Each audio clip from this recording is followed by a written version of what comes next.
y'all, it's your girl, Liana, here, coming at you with one hell of a wild story.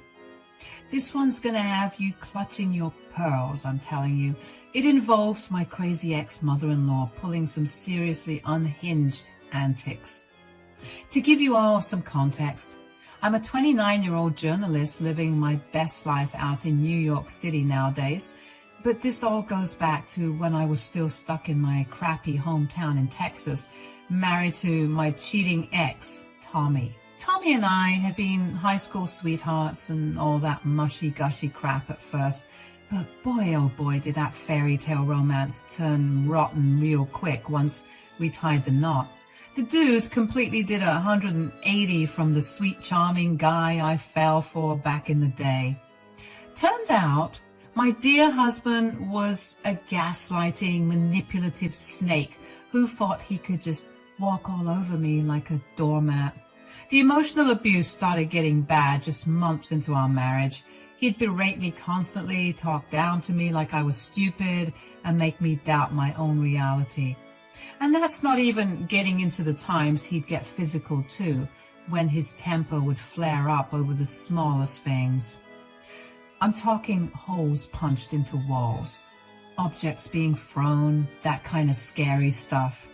But foolish young me just thought maybe I could fix him or something if I was patient and understanding enough, you know? Well, let me tell you, that was a harsh life lesson learned. Because even after I stuck by his side through all that toxic BS for 3 long years, I eventually learned the ultimate betrayal. My lovely hubby had gone and gotten his side chick pregnant behind my back. That was the final nail in the coffin for me. I knew right then and there that there was no way I could ever look at Tommy the same again after that kind of disrespect and deception. So despite his desperate pleas and promises to change, I went full steam ahead with filing those divorce papers. Now, you'd think with me being the one who got so terribly mistreated throughout our marriage that I'd be in the clear from harassment once I dumped his unfaithful behind, right? Oh, if only it were that simple. No, instead my troubles were just beginning. Because, as it turned out, Tommy and his Looney Tunes mother, Lou, were some next-level psychos who simply couldn't accept me walking away with my freedom and self-worth intact. I'll never forget that haunting phone call from Lou the day after my divorce was finalized. I had felt so liberated, like a huge weight got lifted off my shoulders, and I could finally start healing. But Lou's shrill, screeching voice came through to rain on my parade. Liana, how could you do this to us? You're running my poor Tommykins' life just because you're some selfish little brat who couldn't appreciate what a good man he was. He did everything for you, and this is how you repay him? I just rolled my eyes, feeling that sense of dread creep back in. Lou, I don't have time for this right now. Oh, no, you don't get to dismiss me, you ungrateful wench. You're going to pay for what you did to my son. Did you even stop to think about how your greed is affecting him financially now that he has to pay your ridiculous alimony fees? Greed? I wanted to laugh, as if me finally putting an end to the vicious cycle of abuse was me just being greedy. But hearing her spew all that toxic nonsense only reaffirmed I had made the right call. Needless to say, that was just the start of Lou's relentless harassment and stalking efforts. No matter how many times I switched numbers, that crazy woman would somehow find a way to track me down so she could bombard me with strings of hateful texts and voicemails all over again. You'll never be happy, you evil shrew. Her voice would screech through the speaker. You won't be able to hide from Tommy forever. He's going to take you back whether you like it or not, you dumb tramp. Yeah, real high-class lady there, huh? Still, sad as it was, I expected nothing less from my twisted ex-mother-in-law. She was always Lou, not Lulu to me. Just a bitter old miserable hag desperately clinging to the twisted idea that her precious baby boy could do no wrong. So for the sake of my own healing, I made the wise choice to go full no contact with both Tommy and his whack job mom. I blocked their numbers, blocked them on all socials, the whole 9 yards. Looking back, it was easily one of the best decisions I ever made for my mental health. Of course, that didn't stop Lou from finding new ways to harass me every now and then. She would make weird prank calls, send nasty emails, and even reach out to some of my friends trying to turn them against me. At a certain point, it got so over the top that I actually had to get the cops involved to declare her behavior as harassment. But of course, they didn't do much. They just saw her as this innocent but senile lady who could do no harm. But that wasn't true. Every text, every call, every comment was a reminder of the hell I went through for those 3 years. After some time, though, things finally seemed to settle down for a little while. I ended up landing an awesome journalism gig out in the Big Apple where I could really dive headfirst into focusing on my dreams and healing from those traumatic past relationships. Life was honestly going so amazingly well. I had a fab new career trajectory, amazing friends who became my chosen family, and was truly coming into my own in ways I never thought possible during my dark years of abuse. Until one fateful day when I got a call that rocked my world. My Uncle Lenny, who I was super close with while growing up, had passed away back home in my small Texas town. Uncle Lenny was genuinely one of the sweetest, most caring souls you could ever hope to meet. Despite being just a simple school teacher, he devoted so much of his spare time to volunteering at children's hospitals, homeless shelters, you name it. He was the kind of selfless guy who would give you the shirt off his back without hesitation. So it absolutely shattered my heart to learn he was gone, and knowing I wouldn't get a proper chance to say my final goodbyes. I hadn't physically been back to our hometown in ages due to the lingering trauma of my divorce. But there was no question in my mind that I had to return to be with my folks and the rest of my grieving family for his funeral after such a devastating loss. I hopped on the first flight out to Texas, already an emotional wreck.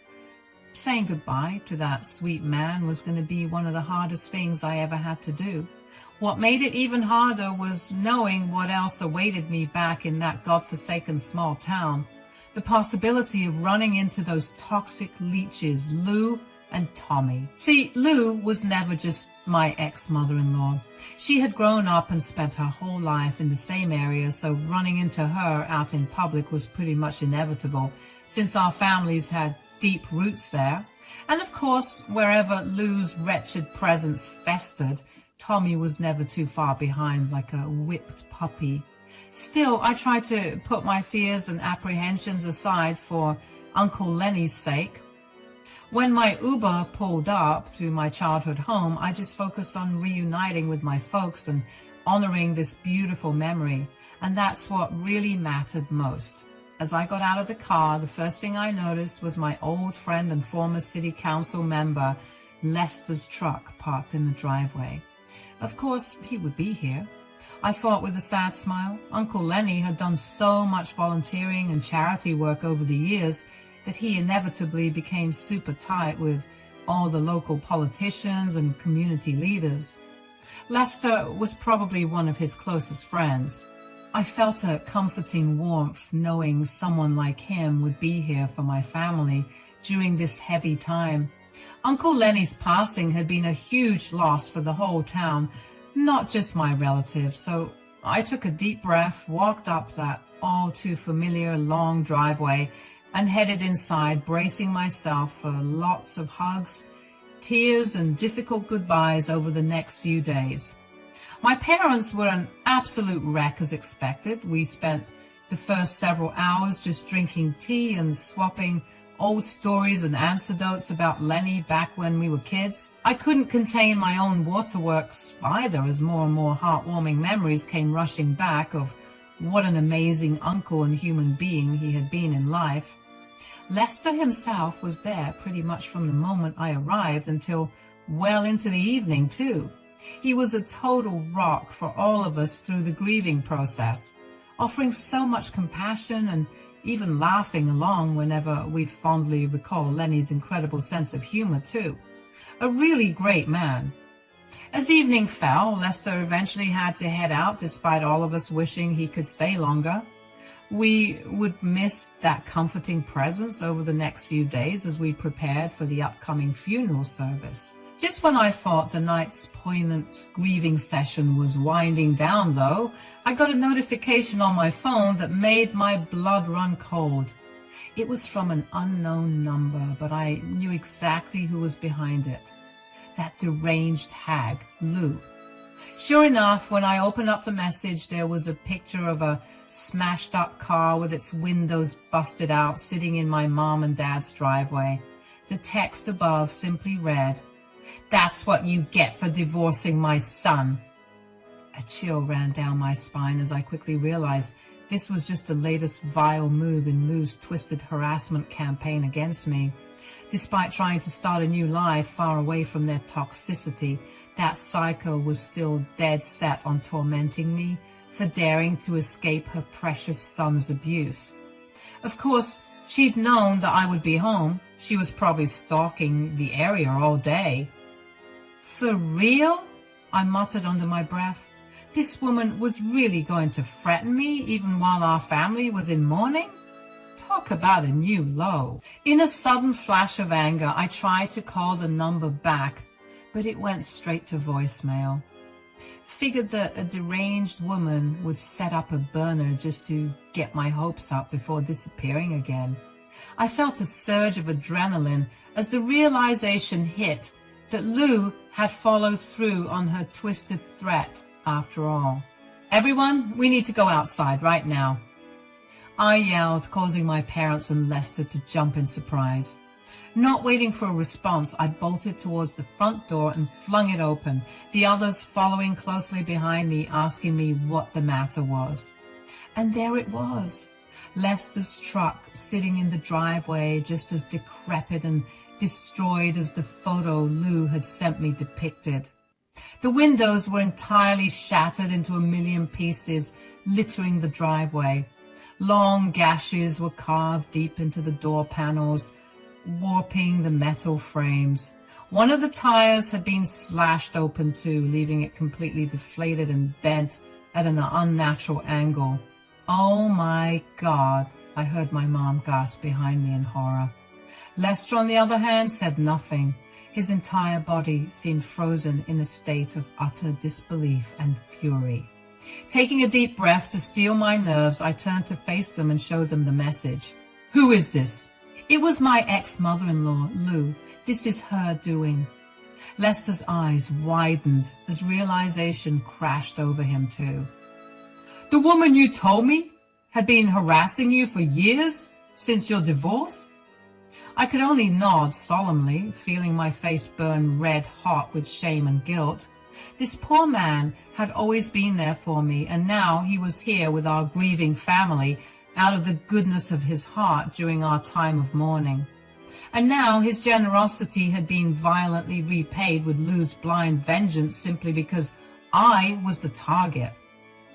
As Lester stormed down to inspect the damage up close, running his hands over the jagged scratches and dents, my dad pulled me aside with clear concern. "Honey, are you telling me this awful woman has been terrorizing you like this?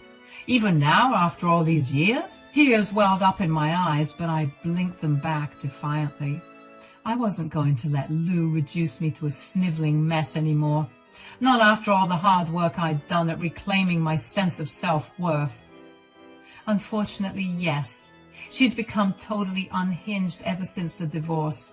Somehow, she tracked me down being back in town and is taking her resentment out on us. A big part of me regrets coming back here now and putting you all at risk from her toxic obsession. Don't you dare say that, my father stated firmly, wrapping me up in a tight embrace. We're your family. We'll get through this together like we always have before. I felt a tear roll down my cheek as I melted into his comforting hug. God, how I'd missed this unbridled parental love and support during all these couple of years living alone in the big city. No matter how independent I prided myself on being, I would always need these roots to stay grounded.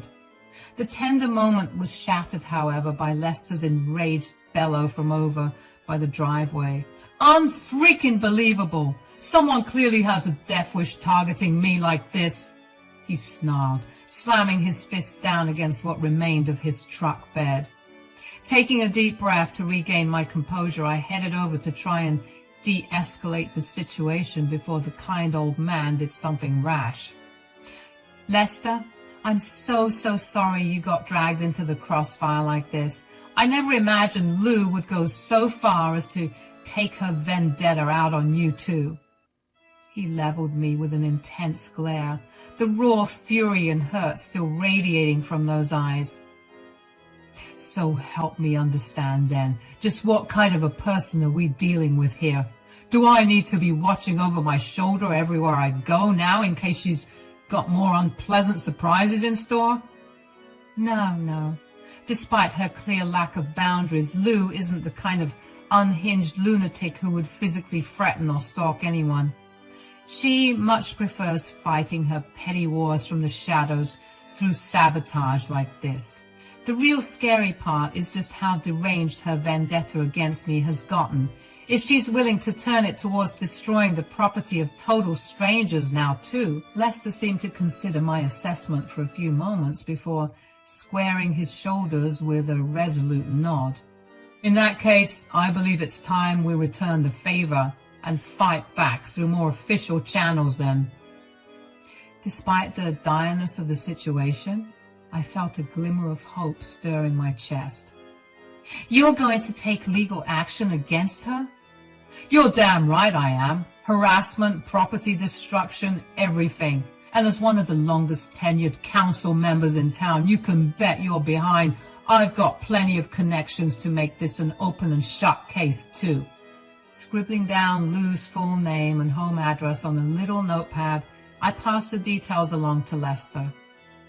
If anyone can finally put that toxic old woman in her place, it's someone like you who's respected in this community. Please take her for everything you can. His expression softened slightly as he accepted the notepad. You've been through more than enough trauma at her hands, Liana. From here on out, consider this a personal mission to make sure she never bothers you or your loved ones ever again. Relief washed over me, finally having such a powerful ally in my corner against Lou's torment. With Lester now hell-bent on holding her fully accountable, perhaps I would finally break free from that cycle of abuse once and for all. Unfortunately, that brief glimmer of hope was predictably short-lived, because just a few hours later, after Lester had departed for the evening, my phone rang with a call from Lou's newest burner number. Did your little boyfriend really think I wouldn't find out about his pathetic intimidation tactics? I rolled my eyes at her feeble attempts to get under my skin. You reap what you sow, Lou. Maybe think twice before destroying other people's property next time, if you can't handle the heat. Other people? I thought it was your car. As usual, that's where you're mistaken. You didn't destroy my car. You destroyed our guest's car. But as usual, you're too dense and hell-bent on petty revenge to understand that your actions have consequences. Oh, cut the righteous act, you smug little brat. This is exactly why everybody hates your guts. You always have to play the innocent victim card while ruining everything for people who do you no wrong. Resisting the urge to laugh out loud at her warped persecution complex, I replied coolly, I'm sorry. Did you conveniently forget the little stunt you just pulled vandalizing Lester's truck because of your unhinged tantrum? That man has never done a single thing to you. Yet you still lashed out because of your petty grievances with me. Wait, what did you say? What? Who does the car belong to? That's when I couldn't hold it in any longer. She heard me right the first time, and I'm pretty sure she was looking ghostly pale on the other end of the line. That was Uncle Lester's car. You know, the old city council member? Lou seemed to be sputtering for a retort, so I pressed on with renewed strength, knowing that she was losing this battle. Well, you didn't say anything. I didn't know it was his car. I didn't know. This is all your fault. You see, you ruined everything. Why didn't you warn me? I'm sorry? Why didn't you say anything? Ma'am, I think you need to get some professional help. How in God's name was I supposed to know that you were planning on vandalizing my property? And even if I somehow knew and was stupid enough to say, swipe or no swiping, to a deranged idiot like you, would you have even listened to me? Oh, God, I'm going to be ruined. What did he tell you? Is he going to sue? Tell me now. I felt a sudden pang of pity for this deranged, hateful woman, still so blinded by her own biases that she truly believed the insane bile pouring from her lips. How sad and small her miserable existence must be, if tormenting me was all she had left to cling to. I laughed again, a hearty belly laugh. It was quite bitter, actually, considering the circumstances. Your fragile ego is too far gone to comprehend reality at this point. There was a strange silence on the other end as Lou seemed to be hyperventilating, trying to process the brutal truths I had just laid bare. For once in her miserable life, that wretched woman was at a total loss for snide remarks or hurtful barbs to fling back in her defense. Lou? I prodded, unable to resist a small smirk from creeping across my face. What's the matter? Cat, finally got your tongue after all these years? More tense silence, aside from the unthinkable ragged breathing patterns of someone teetering on the verge of a panic attack. A small part of me felt a pang of vicious satisfaction, knowing I had rendered the great Lou temporarily speechless simply by speaking my own truth out loud. Finally, in a small, quavering voice I had never heard from her before. Diana, please, you have to listen to me. This has all gone too far. I can admit that now, but you don't understand the full story here. My eye rolls intensified at her pathetic attempts to do damage control. Save it, Lou. I gave Lester all the details about your harassment and deranged vendetta against me. He has everything he needs now to make sure you face full accountability. No, she gasped, the panic audible in her voice now. Liana, you don't know what you're doing. Think about poor Tommy. He'll be ruined if I face charges. I'll be ruined. We'll lose everything, all because of your stubborn pride. A derisive snort escaped my lips before I could stop it. Wow, Lou, you really are delusional to the very end, aren't you? Resorting to pleading about your loser son's well-being as a final, desperate gambit for sympathy. How sad. What? This has nothing to do with him. I'm talking about our family assets. Our home, my finances. Lester is going to take it all from me, don't you understand? That was an expensive car. I can't afford to pay for those damages. I couldn't resist letting out a mocking chuckle at the sheer hypocrisy and entitlement dripping from her words. Oh, boo-hoo! The big bad Lou might finally face actual consequences for her vile actions and have to pay up. What a shame. Maybe you should have thought about that before harassing me relentlessly for years and vandalizing an innocent man's vehicle just for your giggles. This is the bed you've made, Lou. Now you're just going to have to lie in it for once. Liana, please, I'm begging you, have mercy. Think of the guilt and shame your own parents will have to endure if I face jail time over these ridiculous allegations. That desperate plea is what finally broke the dam inside me, causing me to erupt with uncontrollable laughter. Here was this vile, toxic woman who had tormented me for years under the delusion that I was some heartless parasite. Yet in her final hour of desperation, she couldn't resist trying to emotionally manipulate me one last time by invoking parental shame. Oh, Lou, if there's any guilt or shame to be felt here, it's entirely yours for constantly deluding yourself about who the actual villain has been this whole time. And as for my parents, honey, they'll be front and center at your court hearing, smiling and taking pictures like you're a tourist attraction. They will not feel bad one bit. None of us will. I'm pretty sure your good-for-nothing son will also crack a smile or two once hearing about this. Her choked sobs were the only response on the other end of the line. This is your karma finally coming back around to deliver a wake-up call. Be thankful Lester is only pursuing financial restitution and a restraining order to protect my family. Because after all the emotional and physical turmoil your son inflicted on me, you should consider yourself lucky if you can avoid jail time. The sharp intake of breath on the other end let me know those last words landed with full force. As satisfying as it was to finally shatter Lou's delusional world view, she clearly hadn't expected to hear such brutal honesty from me at last.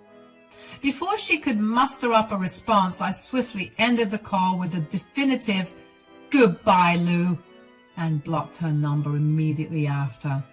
I had said my final piece. There was nothing left to gain from entertaining her craveness any longer. In the coming weeks that followed Uncle Lenny's sorrowful funeral proceedings, Lester did indeed uphold his promise to pursue full legal restitution. He provided regular updates on the impending lawsuit, including how Lou's hysterical claims of being destitute were quickly disproven once her actual assets and financial portfolio were audited. Once it became clear this wasn't just an empty threat, Lou's sniveling attempts to backtrack and avoid culpability reached outrageous new lows. But Lester stood firm, securing a comprehensive restraining order against her in addition to the costly financial penalties. By the time I had returned to my life in New York City, Lou had been officially barred from any contact with me, my family, or Lester moving forward. One stern letter from his high-powered legal team was enough to ensure she remained in compliance too. The only communication I ever received from that wretched family again was the scheduled monthly payments of Tommy's court-mandated alimony hitting my bank account like clockwork. I couldn't help but let out a wry chuckle whenever those notifications came through, a bittersweet reminder that real karma was finally being served. While I would never truly be free from the lingering scars of emotional abuse I had endured, both from Lou and her son, I could at last move forward with a renewed sense of peace and closure. Sure, a small part of me felt a fleeting pang of sadness that two once beloved family members had degraded to such wasteful, hateful shells of their former selves, but the overwhelming relief of being free from their reach overrode any residual empathy I could muster. Some relationships simply cannot be salvaged when the rot has burrowed too deep. So I bade my hometown a final farewell, focusing my energy on fostering healthier connections and continuing to thrive out in New York. My Uncle Lenny's passing had been yet another harsh life lesson, but also an empowering reminder to cherish your loved ones while they're still around. As for Lou and Tommy, they could busy themselves paying off those alimony fees for the rest of their miserable lives, their perpetual silent penance for the years of trauma they arrogantly wished upon me.